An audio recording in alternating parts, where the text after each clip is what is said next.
we've had so many things that have happened over the last few years, which has caused harm in our communities because people were taking these medicines and putting their own spin on it, or, you know, having their own protocol, which went against traditional ways. And, you know, could you speak a little bit how traditional ways are not just about honoring the indigenous people, but it's also about protecting us?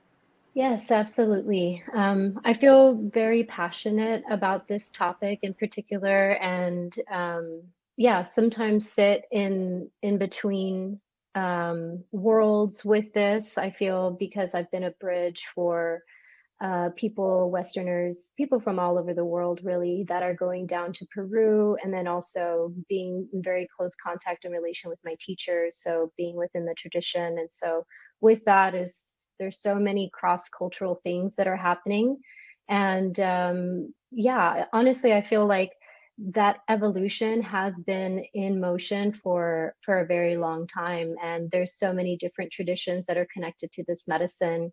And so when we talk about tradition, I think that comes with a lot of questions about, well, what is tradition? How traditional is a certain tradition? How purist is it? And then even within indigenous communities, they can have their own differing views of what that really means.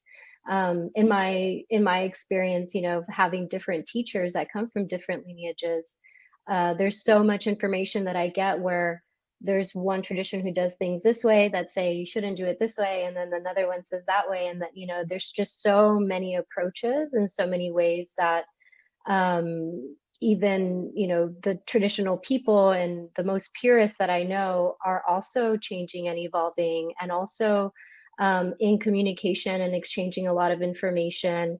And you know, the center where I take people is a very interesting mix, because I have my teacher who's the head of it, and he's Kokama mestizo, and then also have an Ashaninka maestro there who I've done several diets with, and then also a Shipibo maestra too. So there's already such a very unique blend of different traditions coming together, which is then creating an evolution of all those traditions into a different kind of tradition. So, you know, I think there's a spectrum of what that can mean, and we can say, okay, you know, we're only going to stick to tradition and be very close-minded about that, and not open to any other information coming in, which in my experience hasn't been the case fully. I feel that there is an openness, and even from my teachers who are in very strong traditions, have seen them constantly growing and evolving within that, even though there's a foundation and very strong roots into their practices. Um, but then there's the other spectrum of it, which is we're not even going to take the time to understand these very deep philosophies, these very deep practices that are needed and used and have been around for so long, because they cultivate safety, protection, and completely devalue that and not look into that, and then go into the other spectrum of, oh, we don't need that. We can just do what we want, and, you know, just overstep that. And so I think a lot of this is about finding a balance within it. And at the end of the day, yes, we can study from traditions, but also the medicine works with us very uniquely.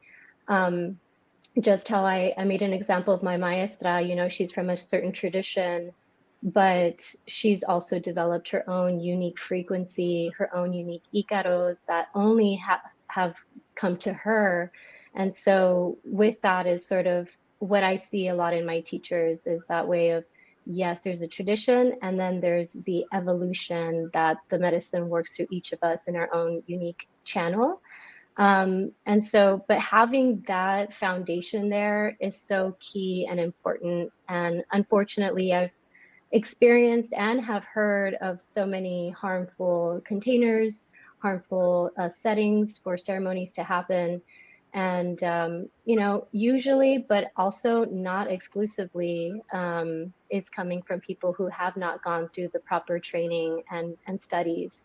And so I really implore people to be a little bit more balanced and approach this topic with more of a higher perspective of, like, yes, the evolution is happening, but we can't just go off and abandon certain things that are intact for protection, for there to be the proper energies intact when ceremonial containers are set, and for those energies to be present with individuals being guided with integrity and with safety.